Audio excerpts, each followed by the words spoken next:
first day na wala kaming work. Salamat. Katawanan kaayo because I am so used to waking up early. Ang body clock, gibangon ko kuniyag early even though we went to sleep late. I went to sleep at around 2 last night. Tapos I got up at 6 a.m. Tumawag ako sa Pilipinas. And then bala ko pa sanang bumalik ng tulog kaso hindi ako makatulog. So nag-study na lang po. Tapos what is nanay? So, naglinis na lang ako ng bahay. Ayan. So, karon nagkuan ko, inopen ko yung isang box na, na-sealed ko na. Kasi sabi ng asawa ko, isulat ko yun isa-isa. Malinis ang kamay ko. So, ayan. Sabi ng asawa ko to make sure write down everything that you put in the box. So kaya tinanggal ko lahat ng stuff that were already in the box tapos ilagay ko siya sa another box. Feeling ko makakadalawa ako ngayon. So yan yung pinagkakabisihan natin. Yan, so gagawa lang ako ng pizza para may makain tayo in case magutom. Ayan. Tapos, yan, gagawa na lang tayo na after this, lilinisin ko yung kwarto ng anak ko. Nag-borrow din kami ng books from the library, pero hindi ko pa siya na lagay sa bookshelf kasi iniisa-isa ko talaga na i-wipe. Ganon. So, after the pandemic, diba? So, almost lahat naman ng tao ganon na we're very careful na. So, yun.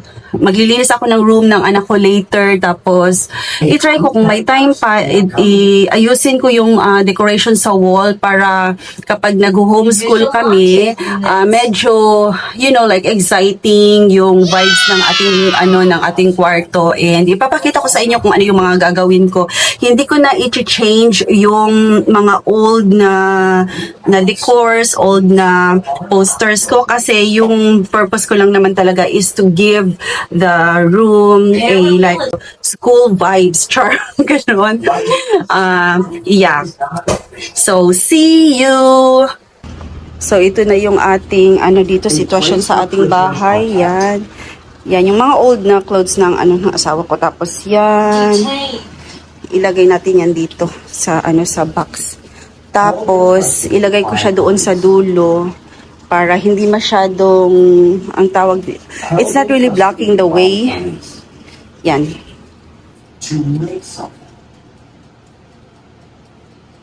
Medyo malapit na akong matapos. Ipakita ko sa inyo. Sandali. Ayan na. So, lalagyan ko lang yan ito dito ng marami akong hand soap or hand liquid soap from the Dollar Tree. Ito siya. Ito. So, ilagay ko siya sa taas. Tapos, lalagyan ko pa siya dito ng mga, yung mga old clothes ng asawa ko na pambahay, ganun. So, yan. Para So, dadagdagan pa namin ito. Balik, plano kasi ng asawa ko na yung paunti-unti lang para, ma-spread out yung mga items para, God forbid, if something happens to the box, at least, hindi lahat maapektuhan or affected, ganun. So, yan. Ito na yung pangalawa nating box. Hindi pa siya masyadong puno. Ilalagay ko ito dito kasi painting ito ng asawa ko. Bibili pa ako ng towels para pandagdag. So, that's it. Ayan, mag-start na usa taog, limpyo. Limpyo na lang gini ato ang live, ani. Yan, for Rachel. Nag-study siya karon. And guys, these are my two Rapunzel and Mirabel. Tayo sa kwarto ng anak ko. Ayan, so mag-aalas 2 na. Grabe ang kainit. Sobrang init talaga, parang makadehydrate. Gusto ko sanang ilabas yung anak ko ng medyo maaga. Kaso lang, sobrang init. Yung tipong sasakit yung ulo mo sa init. So, I think after ko na lang maglinis dito, ilabas ko ang anak ko para naman she can breathe some air, makalabas-labas siya, ganon. So, yeah. Ito na nga pala ang sitwasyon ng ating kwarto. Wala pa ring pagbabago. Tingnan nyo sa taas. And then ito yung mga curriculum books niya, yan. So, ito din how would I say, makalat dito banda. Anyway, ito siya. These are my daughter's paintings. Ito yung painting niya nung 6 years old siya. Yan. And then, this one, she was 5 when she painted this one. Look at this. This is a boy. Tapos ito, puno ito. Tapos iyan siya. Anong tawag dun yung sa honeycomb? Yeah. And then ito, she painted this when she was 7 years old.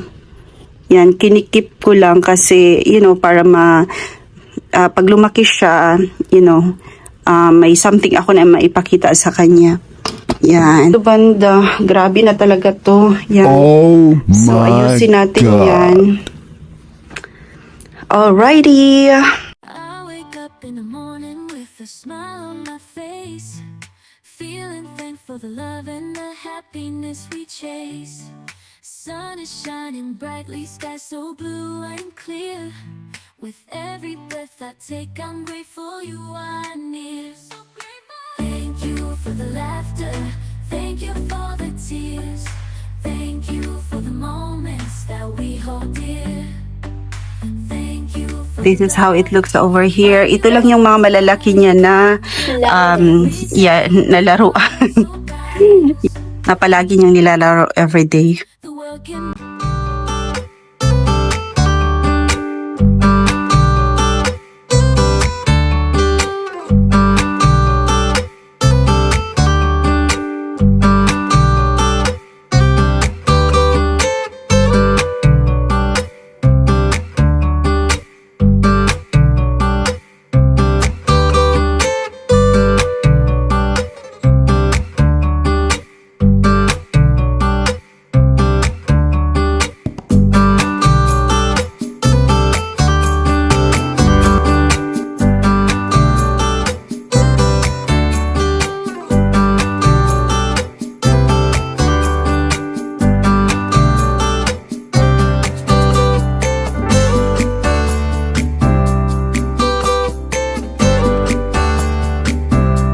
Dito natin yan ilagay.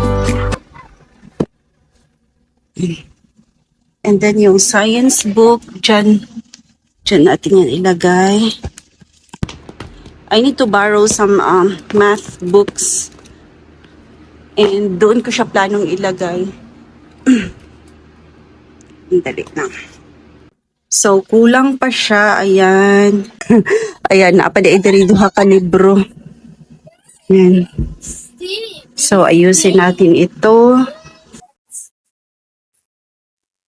Can we put this in the, that Walmart bag, plastic bag? Put this there. That's basura. Thank you.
Are you ready to give this away na?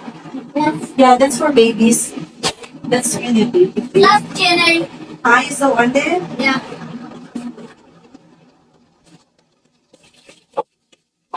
Can you fix it for me na? It's this. Yeah. Even you want me to mix it to like two white and orange. Yes. No. Okay.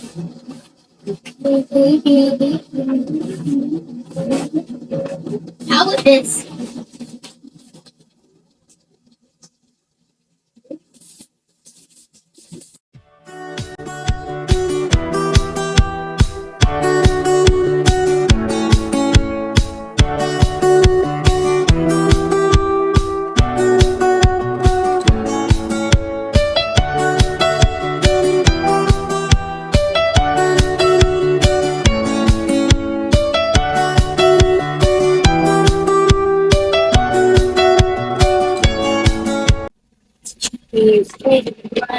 Oh my goodness. Mm-hmm.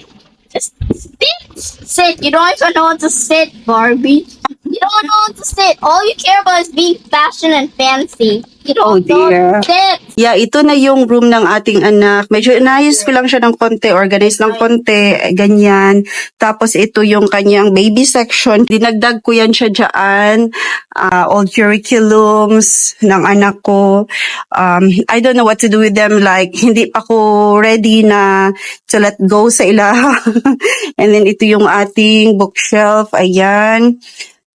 Yan. So, naghahagad ako ang bana nga, manggawas daw mi. Tomorrow na lang na siya diha siguro. Yan, kapag pag may oras na tayo. Yung dito, hindi ko na siya masyadong inayos. Yan kasi, kung nag-e-enjoy naman siya dyan, di ba? Why not? If that will help her grow and learn something, why not? Let's support.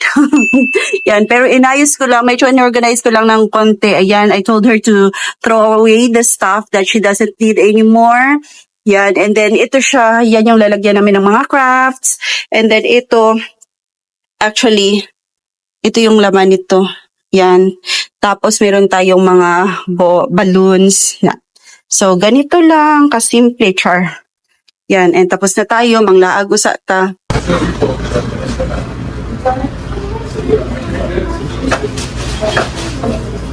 See, I can look at the sun, but not directly, but Uh-huh, because my eyes are blue. exactly. What your house na? Say hi, Daddy. Hi. Nandito kami sa beach. The time right now is 6:13. 6:13 na, may araw pa. And yeah, pahinga-pahinga lang tayo dito. What the other half? Sure. Look.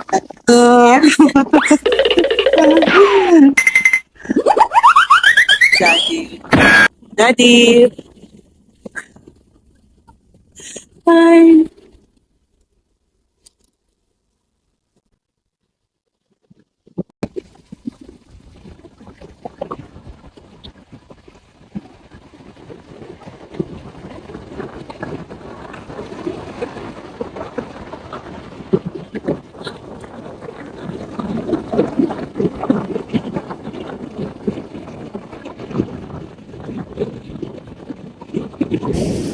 You see some fish? I don't know. Uh-oh. What? Wait, what? What? Look at the phone. Yeah. What's that? Little stuff. Boom! Yummy! Yeah, that's a lot. Wow.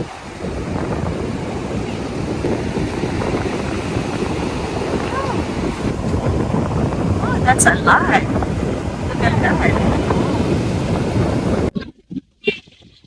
She's sunbathing over there. I'll be your guy whenever